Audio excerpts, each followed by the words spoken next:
کے پاس جتنی بھی نعمتیں ہیں ان کو اگر آپ شمار کریں تو کبھی آپ کہیں گے کہ ساری نعمتوں میں آنکھ زیادہ ضروری ہے، کبھی کہیں گے کان زیادہ ضروری ہے، کبھی کہیں گے زبان زیادہ ضروری ہے، کبھی کہیں گے دل زیادہ ضروری ہے، کبھی کہیں گے روح زیادہ ضروری ہے۔ لیکن میں آپ سے عرض کروں ان ساری چیزوں کے بغیر گزارا ہو سکتا ہے، رسول کائنات کی غلامی کے بغیر گزارا نہیں ہوتا۔ کیوں؟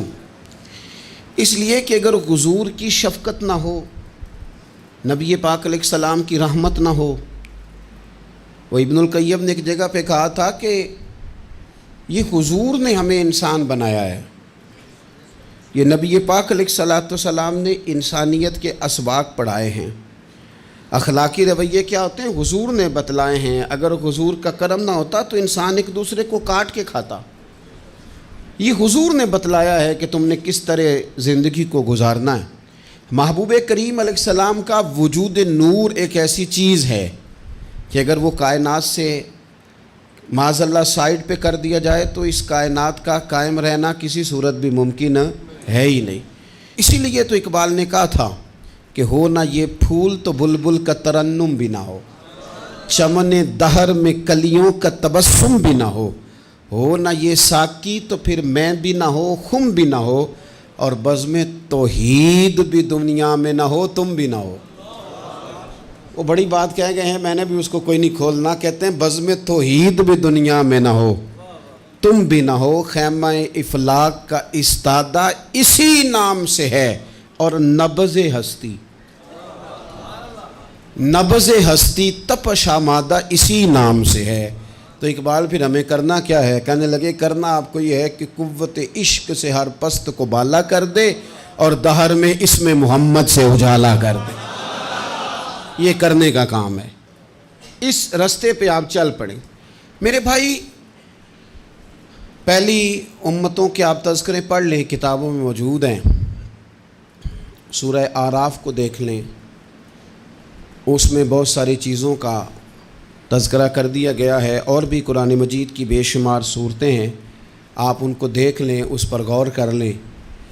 جب قومیں نہیں مانتی تھی، انکار کرتی تھیں، تو اللہ تبارک و تعالیٰ انہیں تباہ کر دیتا تھا۔ بات نہیں مانی، ختم ہو گئی۔ ایک مقصد ہے نا جس کے لیے کسی چیز کو بنایا گیا ہے، تو مقصد تخلیق انسانیت کیا ہے کہ وما خلقت الجن والانس الا لیعبدون، جنوں اور انسانوں کو اللہ نے اپنی عبادت کے لیے پیدا کیا، اور ان کو جب عبادت کی دعوت دی گئی،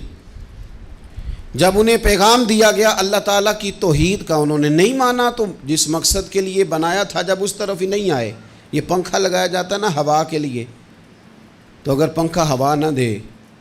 تو اس کا کوئی چھت پہ کام ہے؟ اس کو اتار کے تو آپ سکریب والے کے پاس بھیج دیں گے، بھی ختم ہو گئی بات۔ تو مقصد جو تھا نا اللہ کی عبادت تھی، تو جب قومیں اللہ کی عبادت کی طرف نہیں آئیں تو اللہ نے انہیں تباہ کر دیا اور صفحہ ہستی سے مٹا دیا۔ اللہ تعالیٰ کے پیارے محبوب علیہ السلام نے کفار مکہ کو، قریش کو، عالم عرب کو، عالم انسانیت کو دعوت دی، وداعیا الی اللہ باذنہ وسراجا منیرا۔ اس منصب پر فائز ہو کر حضور نے دعوت دی۔ جب انہوں نے دعوت کا انکار کیا، حضور نے انہیں عذاب سے ڈرایا، اللہ کے عذاب سے، چونکہ حضور نذیر ہیں۔ انہوں نے یہ کہا کہ اگر آپ کہتے ہیں نا کہ ہم پر عذاب آئے گا تو پھر آپ وہ عذاب لے آئیں، ہم پہ آئے۔ جب کوئی آدمی منہ سے تباہی مانگے، جب کوئی شخص اپنے منہ سے یہ کہے کہ کر لیں جو ہوتا ہے معاذ اللہ، تو اگر تو سامنے والا کمزور ہو تو شاید وہ کچھ نہ کر سکے، لیکن یاد رکھنا کئی دفعہ کمزور ہوتا ہے تو کچھ نہیں کرتا، تو کئی دفعہ مہربان بڑا ہوتا ہے،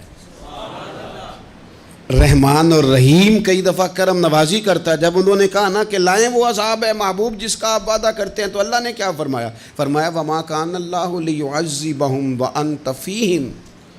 محبوب رب کی یہ شان ہی نہیں کہ انہیں عذاب دے، کیوں؟ اس لیے کہ آپ ان کے درمیان موجود ہیں۔ اے محبوب علیہ السلام، اللہ کی یہ شان نہیں کہ انہیں عذاب دے اس حال میں کہ آپ ان کے درمیان موجود ہیں۔ آپ میری بات کو سمجھیں گے، غور کریں گے کہ کافروں کے درمیان اگر حضور موجود ہوں تو عذاب نہیں آتا، تو قیامت میں جب حضور مومنوں کے بیچ موجود ہوں گے مجھے کہہ لینے دو نا کہ اساں جے ہاں گناہیاں دا جدوں اعمال نامہ پھرول ہوئے پھر ذرے ذرے نے سامنے آ جانا ہے، جو جو منہ تھی بولیا بول ہوئے، اساں بھی کول حضور دے بیٹھ رہنا ہے، لکھ عمل ترکڑی تول ہوئے، او دے کولوں بھی رب نے حساب لینا ہے جیڑا بیٹھا ہی محمد دے کول ہو صلی اللہ تعالیٰ علیہ وسلم، او دے کولوں بھی رب نے حساب لینا ہے جیڑا بیٹھا ہی محمد دے کول ہوئے، جس کو کہتے ہیں قیامت حشر، جس کا نام ہے، جس کو کہتے ہیں قیامت حشر، جس کا نام ہے۔ تیرے دیوانوں کے لیے وہ دن تو جشن عام ہے، زیارت ہوگی نا حضور کی، تیرے دیوانوں کے لیے وہ دن تو جشن۔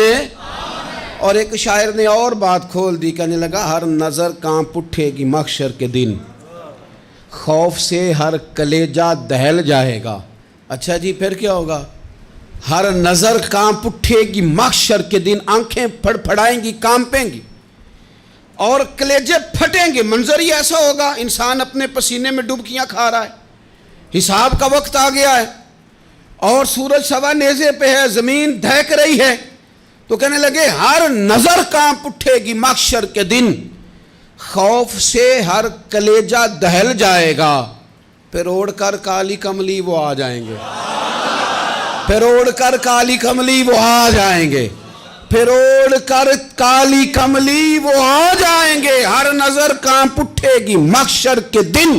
خوف سے ہر کلیجہ دہل جائے گا، پھر اوڑھ کر کالی کملی وہ آ جائیں گے، سارے محشر کا نقشہ بدل جائے گا۔ میرے عزیز، حضور کے بغیر گزارا، نبی کریم کے بغیر کوئی چارہ، ہمارا کوئی سہارا ہی نہیں حضور کے بغیر، ہم کدھر جائیں سوائے محبوب کے۔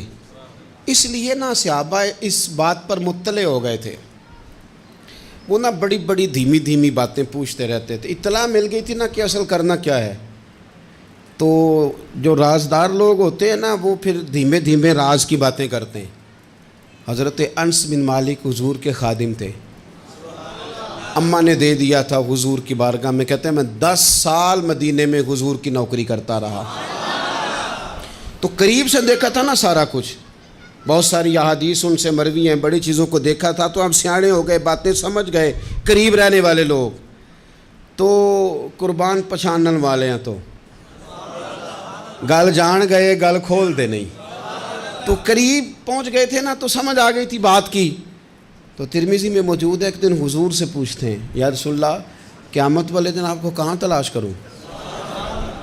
یعنی حضور علیہ السلام سے پوچھتے ہیں حضور میں نا قیامت والے دن، بھئی بات تو یہ نا کہ اعمال ٹھیک کیے جائیں، معاملات پر توجہ دی جائے، عبادات کا خیال کیا جائے، جو ہمارے ذمے ڈیوٹیاں ہیں وہ پوری کی جائیں، تو وہ کہتے ہیں حضور وہ قیامت والے دن کہاں تلاش کروں، تو حضور نے بھی نہیں فرمایا کہ تو اعمال ٹھیک کر، مجھے ڈھونڈنے کی کیا ضرورت ہے، کہاں ڈھونڈوں، تو حضور فرمانے لگے مسکرا کے فرمانے لگے، چونکہ قربان پچھانن والے ہیں، تو اے گل جان گئے گل کھول دے نہیں۔ حضور علیہ السلام سے کہا یا رسول اللہ میں نہ قیامت والے دن کہاں تلاش کروں، تو حضور فرمانے لگے حوض کوثر پہ۔ یا رسول اللہ وہاں کیا ہوگا، تو فرمایا امت پیاسی آئے گی تو میں جام بھر بھر کے پلاؤں گا، میں جام بھر بھر کے پلاؤں گا، ایسا کہ تیری خیر تیرے میں کدے کی خیر، ایسی پلا کہ جس کا نشہ عمر بھر رہے۔ اور ایک نے کہا تھا کہ طیبہ سے منگائی جاتی ہے، سینوں میں رچائی جاتی ہے، توحید کی میں پیالوں سے نہیں نظروں سے پلائی جاتی ہے۔ حضور صلی اللہ علیہ وسلم نے فرمایا حوض کوثر پہ بھی جام پلائیں گے، سیانے بڑے تھے حضرت انس اور بلا ہمارا کر رہے تھے، یہ حضور سے پوچھ کے نا تو ہمیں ایڈریس بتا رہے ہیں، کیونکہ حدیث روایت کر دی نا تو ہمیں ایڈریس سمجھا دیے، پتے بتا دیے کہاں پہنچنا ہے،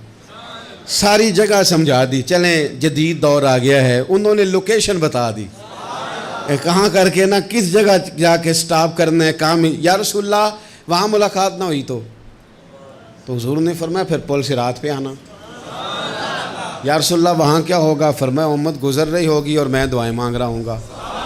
رب سلم امتی رب سلم امتی، یا اللہ میری امت کو سلامتی سے گزار دے، تو وہاں آ جانا، میں دعائیں وہاں مل جاؤں گا۔ قربان جائیں۔ فاضل بریلوی بول پڑے، کہنے لگے خدا کی رضا چاہتے ہیں دو عالم، خدا چاہتا ہے رضائے محمد، اجابت کا جوڑا عنایت کا سہرا، دلہن بن کے نکلی دعائے محمد، اجابت نے جھک کر گلے سے لگایا بڑی ناز سے جب دعائے محمد، رضا اب پل سے وجد کرتے گزریے کہ ہے رب سلم دعائے محمد صلی اللہ تو عرض کی یا رسول اللہ وہاں ملاقات نہ ہوئی تو؟ میں نے کہا وہ ہمیں لوکیشن سمجھا رہے تھے، انہیں تو پتا تھا پہلے ہی، ایک قربان پچھانن والے ہیں تو ایک گل جان گئے گل کھول دے نہیں، تو وہاں نہ ملاقات ہوئی تو حضور نے فرمایا پھر میزان عمل پہ آنا۔ یا رسول اللہ وہاں کیا ہوگا؟ فرمایا امت کے عمل تول رہے ہوں گے اور میں ان کے لیے دعائیں کر رہا ہوں گا۔ میں نہیں جا سکا کبھی بچوں کے ساتھ پیپر دلوانے، استاد کو اجازت نہیں دیتے، کہتے ایگزامینر اور آئے گا کوئی، جس نے پڑھایا ہو اسے اجازت نہیں کہ تو جا۔ ابا جی کو اجازت نہیں ہوتی کہ وہ ایگزامینیشن ہال میں جائے، وہاں تو کوئی اور لوگ آتے ہیں۔ یہ بھی عجیب سبق ہے نا کائنات کا کہ سارے تعلیم و تربیت کے اسباق بھی حضور پڑھائیں، رنگ بھی سارا حضور ہی بتائیں، اور قبر کے سوالات بھی سارے ہمیں حضور بتا دیں، اور جب پیپر ہونے لگے تو سرانے بھی کھڑے ہو جائیں۔ تو پھر کہہ لینا ایک دفعہ پھر کہ وہ دے کولوں کی رب نے حساب لینا، جیڑا بیٹھا ہی محمد دے کولوں، وہ دے کولوں کی رب نے حساب لینا۔ میرے عزیز ہمارا گزارا نہیں حضور کے بغیر۔